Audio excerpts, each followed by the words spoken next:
justice and peace and equality. All right.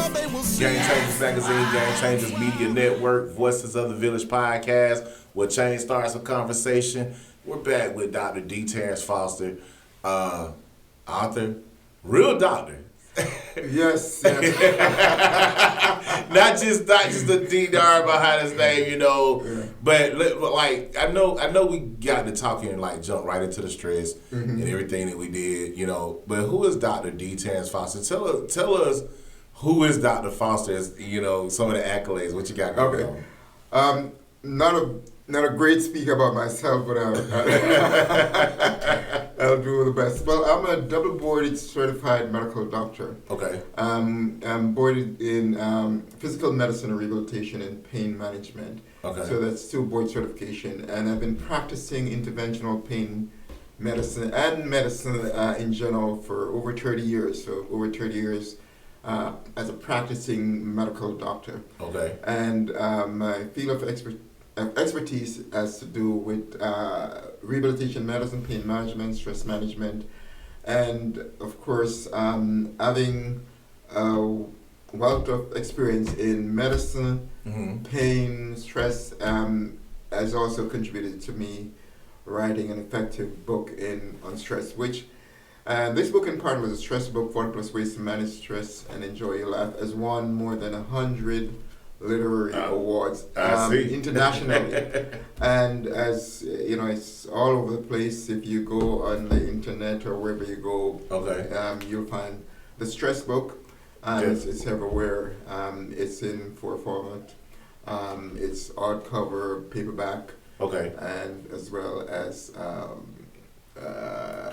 electronic version, which could be Kindle or whatever your electronic device is. Okay. But also, in addition to having this book, I've written 2 other books. One about the opioid epidemic, and it's called The Opioid Epidemic and Consumer Guide. That was published back in, I think, 2018 or 2017, somewhere there. And another one called Foster Opioid Classification Guide. That book was also published around the same time.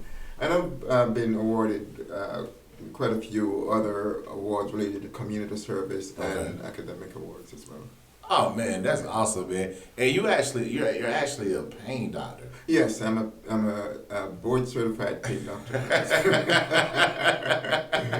Man, so how did you equate pain with stress? And I mean, is there some type of correlation with that, like the pain? Because I know you deal with people who deal with like, I mean, they may have gotten in a car accident, or they may have or they may be suffering from some form of cancer or some form of body, you know, body injury or whatever.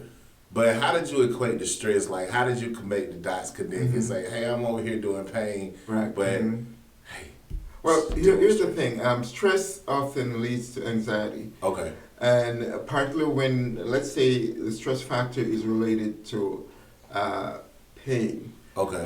Then that pain could be as a result of, for example, a car accident or fall or whatever it is. And that patient now who is experiencing that pain and the pain continue to worsen will come to see us, and it's not just about addressing their pain but also the factors related to that pain. It could be their emotional state as well as their medical state, because even though they may have a fractured hip or a fractured spine, whatever it is, they may have other medical conditions, so their level of anxiety and the level of stress is extremely high, and hence their level of anxiety also goes up. Definitely. So stress, which leads to anxiety, ties very well into pain. And very often we find that there's a strong correlation between having pain and also having stress-related issue and anxiety as well. So all these are tied very closely together. And if you're a pain doctor, you cannot just focus on treating pain. You have to take more of a comprehensive approach. And that's in part what we do. We look at the patient not just as, okay, I'm going to give you medication, or you're going to have injections for your pain. But we also look at pretty much what we call a multifactorial approach. We look at different things, issues that are affecting the patient. from physical, mental, social. Definitely. And then we try to help them navigate that, whether we incorporate other professionals, other doctors, other support staff that will make their journey in recovering from their pain better. Man, and you know, that can be stressful, recovering from pain, because like you said, bills, managing money, managing time. I can't perform to 100%. Exactly. That, like, those are levels of stress that can really weigh on you. And you know, for you to have this knowledge and have this book, I mean, you're definitely in the right profession. Let me ask you this. You talked about avoiding certain types of behavior in the book. You talked about avoiding certain types of behavior, and tell us what that behavior looks like and why it can be toxic, and you know, certain relationships are toxic and causing you to be, you know, stressed out. Right. Yeah. So there's a section in the book called Dealing with Toxic Relationship. Okay. And Avoiding Toxic Relationship. There's certain we've all had this experience in general when we meet someone, right, and there's almost an immediate connection. Right. And some people we meet and like, you don't know. Yeah. You kind of just want to back away. Absolutely. But then sometimes it may be the person that you've met that everything seems like it's going to be perfect, but then at some point it changed. Things change. Definitely. Stuff happened. Yes. And then, you know, the relation becomes toxic, and toxic relationship could take many forms. It could be abuse, physical, mental abuse, financial abuse. All these are possibilities. Okay. And it could be, you know, a lack of respect. Could be, you know, a lack of intimacy. All of these are possible things that just feeds into making the relationship toxic, meaning that it's not mentally good for any of the parties. Absolutely, yes. And therefore, that leads to more stress, because then that becomes a factor that generates stress. Okay. And then the question is now, how you deal with that? And then you have to again go back to the basic thing we said. You know, what are the factors here? What were the ground rules when they started? And try to work within that framework, and then try to figure out how you get out of that. Definitely. You know, like for example, if you sometime when you're married initially, you have certain things that you believe in. Do you still believe in those things? And you know, people grow and they change, but are you growing together or are you growing apart? Yes. You know, if you're growing together, then do you still believe the same thing? Yes. Because if you're growing and you're evolving, then you're going to change. Yes. It's a natural thing to change, Absolutely. to evolve into something, and hopefully something better. You know, because if you can evolve into something better than you are, then that's a good thing. Yes. The hope is that your partner, your spouse, also grows along with you, or you grow together. Absolutely. And if you could grow together, then you know the toxic relationship that you have, or you potential will have, will be less likely to occur. I definitely understood. Definitely understood. Now, talking about that, you know, that stress when you know you get married, and the belief systems we have when we get married. You know. Yeah. You know, we have these things where, your body, mine, your body is mine, my body is yours. You can't withhold from me. It's two things. Relationships break up off of, marriages end off of sex and money. Right. Yeah, those are the two main things. Sex and money. Sex you know and money, right. And this book covers sex. We talk about, you know, the chapter is called I Don't Want to Talk About Sex. Right. And it's a chapter, it's better read than discussed. Right. Not that there's any X-rated material in there, but, you know, sex is something that you have to talk about. Right. And you have to, you know, come to terms with it, because, and ideally before you actually get into a serious relationship, it's a conversation that you need to have. Definitely. You definitely need to have. And because people have different hang-ups, different opinion. Yeah. Some people want to fly over the moon, some people want to lay down comfortably. Absolutely. So whatever it is, you need to discuss those things and make sure that you're equally yoked as close as possible.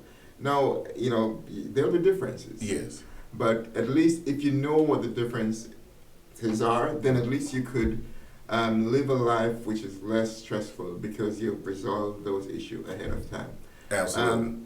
And then there are people who, you know, they will not discuss anything. Money's the big thing, of course. You mentioned those are Right. the two top things, and that's where budget comes in. Yes. You know, I mean, if you're married, then you know essentially you're gonna pool your funds together, Yes. and Very important. hopefully you see things the same way or Yes. in a very similar way. It does, you know, you have to have a certain amount of money that goes towards certain things, money that goes towards entertainment, goes towards pleasure, money that are earmarked for, okay, is they're going to pay our mortgage, it's going to pay the bills, and therefore you don't go out and just buy the best car you can because you, or maybe because you make the most money or whatever. Yeah. I go to that $300 restaurant. Yeah, go to a $300 restaurant when, Yeah. okay, well, what do you get for your $300? Definitely. Yeah, maybe that $300 could more than provide meal for you for the week. Yes, definitely. But then you choose to go to a restaurant, then you're going to spend $300, and then you know you look later on down the road and say, well, okay, we can't afford this bill for the electricity or whatever. Definitely. And then you realize there's a disconnect there. So the idea is that you got to be on the same page. Absolutely. And you know, if you're on the same page, then with money, with sex, among other things, then it's less likely that you're going to be in a situation where your relationship is toxic. Man, most definitely, man. Now, you also talked about in the book, Doc, resources. And you also, and even in the acronym of stress, Right. Mm-hmm. I need professional help. It's Right. time Mhm. to get help. Like Right. I'm past. I just need to be told. Right. Yeah. Mhm. Yeah. Right. Tell us some of the resources. Right. Yeah. So now you have to realize that you know your friends may have all the best intentions, or your Okay. family may have all the best intentions Okay. for you, and said, okay, Andrel, you know, I'm with you. Yes. But Yes. but then they will not necessarily have all the tools at their disposal Correct. to guide you into the path that you Correct. go. And then, you know, sometimes we like our friends, but we don't always listen to them. Yeah. Definitely. We like our families, but we don't always listen to them. Definitely. But then when you have an independent personnel, then the chances are that you are more likely to listen to that person. Partly if you're paying them. Mm-hmm. You just, Yeah. Definitely. you know, you might say, okay, I might as well listen to this person. Listen to the person, yeah. Yeah, I'm paying them. But not only that, they have the expertise that could guide you and say, okay, here's a step that are going to be effective or more likely to be effective than what you're doing. And that can make a big difference.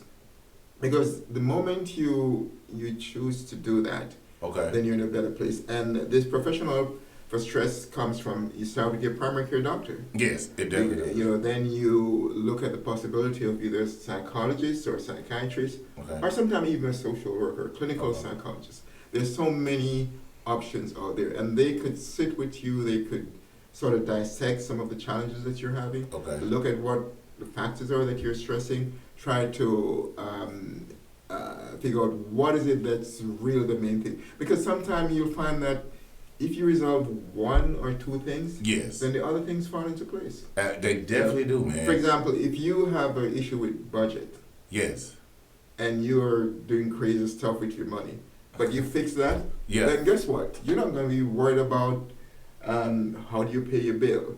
You're not going to be going to your bedroom and say, well, you know, guess what? We don't have any money to pay the rent. Are you going to work today? Yeah, but you have no. Get out of here. You have fixed a major issue that also leads to other issues if they're not fixed. Definitely. Now, where can we go and get the book online, support, get the book. I know you got some things where you're touching with the community, but where can we go online and find the book? All right, so the Stress book is a book it was published in 2021. And it's literally anywhere you could find books, you'll find it. I have a personal website, which is dterrencefoster.com.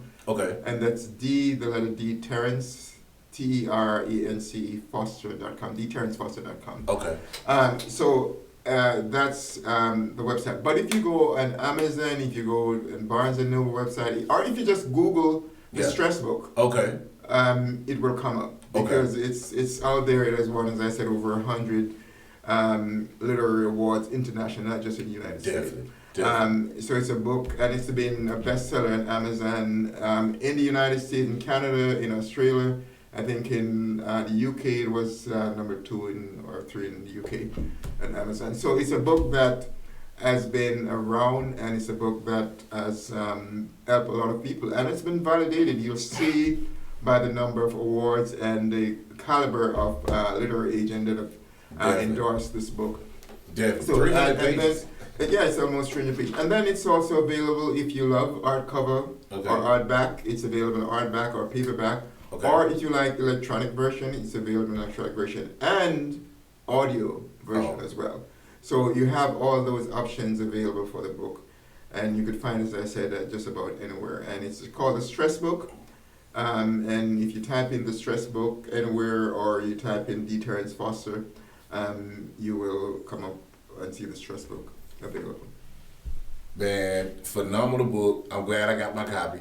Thank you. Well, it's a pleasure. You've been doing so many wonderful things, Andrel. It's a pleasure for me to be here, and I look forward to you having me back. Oh, we definitely got to have you back. We definitely want to keep our people educated on it's Stress Month, especially during Stress Month. Right. We want to make sure that we touch people and give them the tools they need to get through. The season's changing, the new season's beginning, coming in the spring. Right. You know, it's so much, hey, I got to take my family on vacation. It could be stressful taking your family on vacation. Right. You know, go and take your family, balancing time, taking your family to the park, doing those things that matter. And in this book, we talk about vacation. There's a section there about taking vacation. As I said, oh wow, we cover a lot of stuff in there. You name it, you probably will find it in the Stress Book. Definitely, man. We just want to thank you. Anything you'd like to share with our audience before you go, and you know, I know we're gonna have you back, but anything you'd like to share going into about stress and Dr. D. I think one of the many things that I've always found useful in life, you will be at times be overwhelmed by many different factors. Okay.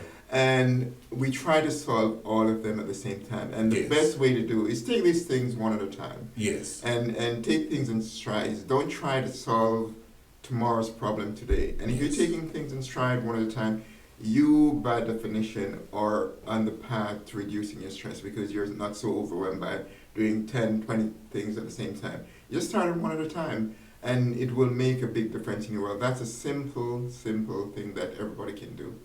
Man, thank you guys for tuning in. Another phenomenal episode with Dr. D. Terrence Foster, Voices of the Village podcast on Game Changers Media Network. Man, we're going to keep informing you guys, making sure you guys stay in tune, making sure our community get the best resources and the best assets in order to live a full, healthy, and enjoyable life. You guys, thank you to City of McDonough, ViStar Credit Union, Life Beyond Water, Streets of Gentlemen, Power Moves Initiative, District Attorney Office, Darius Patello, his staff over there. Thank y'all, our community partners, Southern Crescent and Jazz. We look forward to working with you guys over the spring. Make sure you go get the 2026 Spring Edition dropping April 9th with Miss Ernest Cummings on the cover and all the phenomenal features that we got featured in that edition, man. We got a nice plethora of moves and shakers, game changers in that publication. 10 years in the game, man. Still celebrating 10 years,